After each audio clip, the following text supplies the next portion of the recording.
Nu zijn we ervan bewust dat wij als ouderen dienen te luisteren naar wat kinderen vinden en denken. Bovendien heeft ons land het verdrag van rechten van kinderen geratificeerd. Dit houdt in dat wij formeel accepteren dat wij als ouderen de rechten zoals vastgelegd in dat verdrag dienen te respecteren.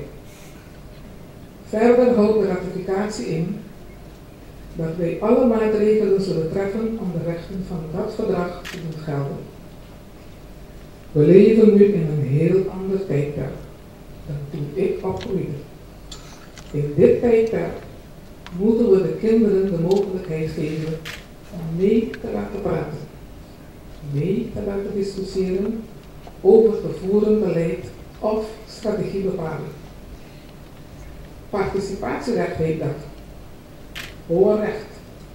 Klinkt erg mooi, maar hoe en wat betekent dit? Hoe kunnen we dit in praktijk brengen? Toen ik uitleg kreeg over hoe dit geïmplementeerd zal worden in een raad van kinderen, raakte ik enthousiast. Echt enthousiast. Ik wil mevrouw Hertel hartelijk dank voor het uitleg. Een raad van kinderen is een mooi voorbeeld van hoe kinderen een concrete bijdrage kunnen leveren aan een bedrijf of organisatie, waar deze organisatie ook daadwerkelijk iets mee kan doen.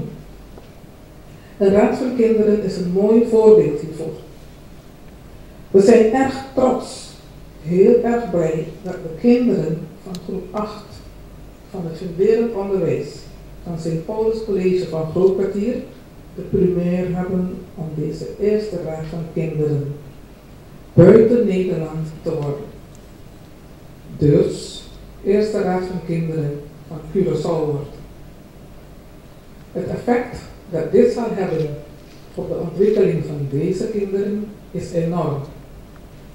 Op de eerste plaats zullen de kinderen in een formele setting mogen ervaren hoe het voelt om serieus gehoord te worden, om mee te mogen denken, om een mening te hebben.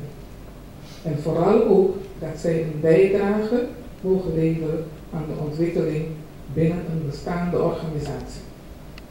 De participatie aan de Raad van Kinderen zal deze kinderen prikkelen om kritischer te denken, om vragen te stellen en adviezen te geven vanuit hun eigen perspectief.